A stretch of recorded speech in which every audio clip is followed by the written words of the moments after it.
Hello all. I think you all know why we're here. You read the title. But first, be warned. This video is highly under-edited, has no script, and I'm literally walking home right now. So it is very underprepared.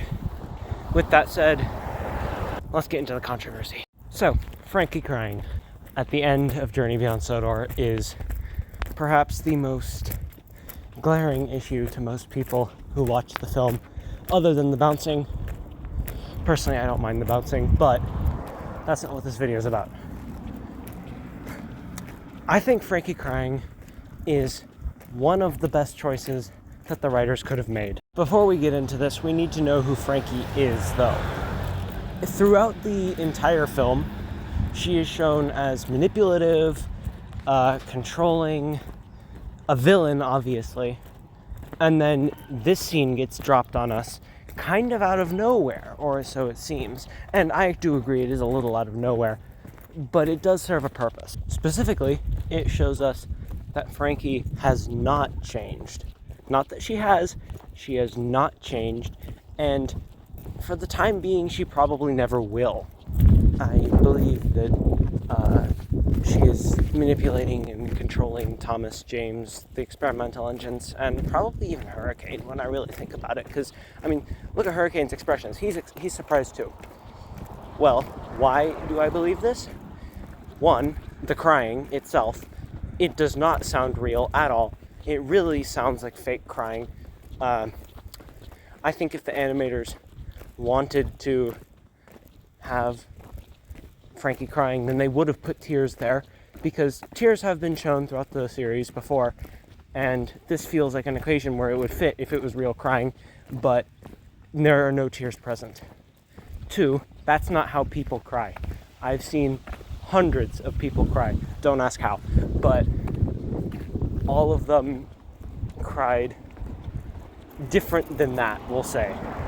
Another thing is, she just says flat out, and now you're all going to leave us here on our own with no help at all.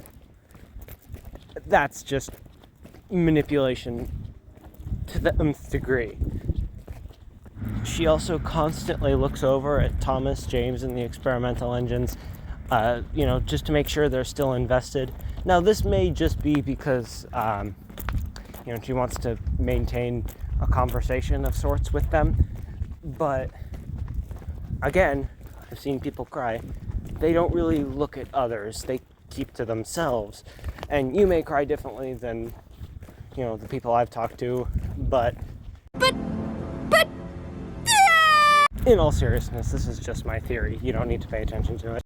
I'll play the scene again, and with the, preconceived notion that Frankie is fake crying, see if you can kind of understand where I'm coming from. Frankie? Are you alright? We only wanted some help. There's too much work for just the two of us. But why didn't you ask for help? Nobody wants to work here. All the other engines are too busy to help us. Don't cry, Frankie. Maybe some engines aren't as busy as you think. What? What do you mean? Her line about wanting help is probably true as well. You can want something and be manipulative. That's kind of why most people are manipulative. I have a feeling that she's a little overworked, which is obviously true. She says as much, and seeks out the help of others, but manipulates them into joining instead of being actually nice to them. Which is why nobody wants to work there. I'm not defending her, this is awful behavior, but I think that's what's happening. However, this theory comes with one fatal flaw. Nobody has to be the favorite is a wrench thrown into my plans. In Nobody Has to Be the Favorite, she is shown upbeat, chipper, singing and dancing along with the other engines at the steelworks, and seemingly having turned a new leaf. But honestly, I think she's happy for a different reason. I think she got what she wanted. You know, a good ensemble of characters to work at the steelworks and abuse. And let's be honest, the steelworks engines, apart from Frankie at the end of the movie, seem pretty easy to manipulate.